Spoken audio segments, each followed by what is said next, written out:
What is up, everybody? Max here, and on today's fix, CD Projekt RED is learning from the mistakes of Cyberpunk and taking a new approach in the development of The Witcher 4. 2K announces how much Borderlands 4 will retail for, and if you did a Switch 2 system transfer without any major problems, you're probably having a better week than one Pokémon fan in particular. Let's get into it.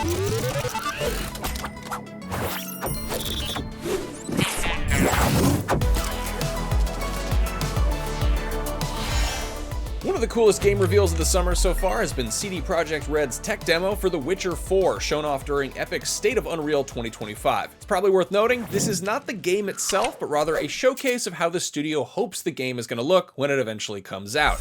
Even more impressive, this demo was running on a base PlayStation 5, which is apparently part of a new console-first development approach.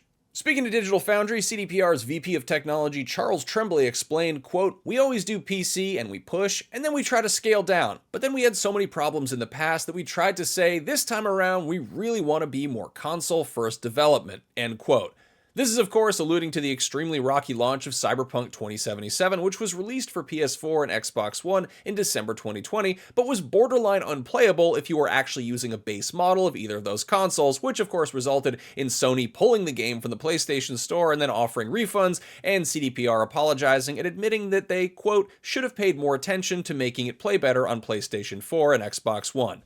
So thankfully, the developer is not going to make the same mistake twice. In the same interview, VP and Global Art Director Jacob Napik elaborated, quote, "It's pretty logical when you think about it because it's easier to scale up than down. We knew that once we set up certain foundations, both visually and technically, there's room to scale up. Now, what that means is another question. We're CDPR, we always like to push PCs to the limit. It's just a creative process how to really use it," end quote. If you're expecting the console versions of The Witcher 4 to look as good as that tech demo on day one, you might be disappointed, but hopefully it means the actual game runs better than Cyberpunk did at launch. CDPR is targeting 60 frames per second on the PS5 and Xbox Series X versions, but notes that achieving that same fidelity on the Xbox Series S will be extremely challenging.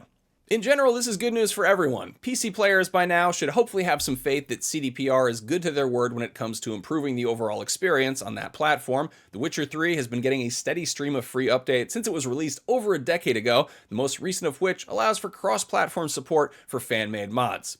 There's still no word on when we can expect The Witcher 4. Next year would be great, but don't be shocked if it is a 2027 game. After all, another lesson that CDPR probably learned from Cyberpunk 2077 is not to release a game before it's ready. Moving on, one rather stupid kerfuffle we reported on recently was the prospect of Borderlands 4 costing $80, which was never even officially proposed, but rest assured, that's not the case. After the news that Nintendo would be charging $80 for certain Switch 2 games, one fan took to Twitter to express concern that the same might be the case for Borderlands 4, a game that is published by 2K, not Nintendo, mind you. Gearbox head honcho Randy Pitchford proceeded to dump gasoline on the flaming hornet's nest he was about to kick by suggesting, quote, "If you're a real fan, you'll find a way to make it happen," end quote, assuming that Borderlands 4 cost $80, which thankfully it doesn't. The Borderlands 4 Standard Edition will retail for $69.99 stateside. Ironically, there is no version of the game that actually does cost $80. There's a deluxe edition, which retails for $99.99 and includes the game plus some in-game cosmetics, as well as a bounty pack that'll unlock future DLC. And then there's a super deluxe version, which is $129.99 and includes all the above, plus the Vault Hunter pack that'll unlock 2 additional Vault Hunters and 2 story packs post-launch. Borderlands 4 hits Xbox Series, PS5, and PC on September 12th, with a Switch 2 version coming later this year, which hopefully won't cost $80, but we'll have to wait and see. And finally, new console launches always come with their share of offbeat user experiences, and one new Switch 2 owner shared an absolute nightmare scenario on Reddit, losing 20 years of Pokémon progress while transferring save files.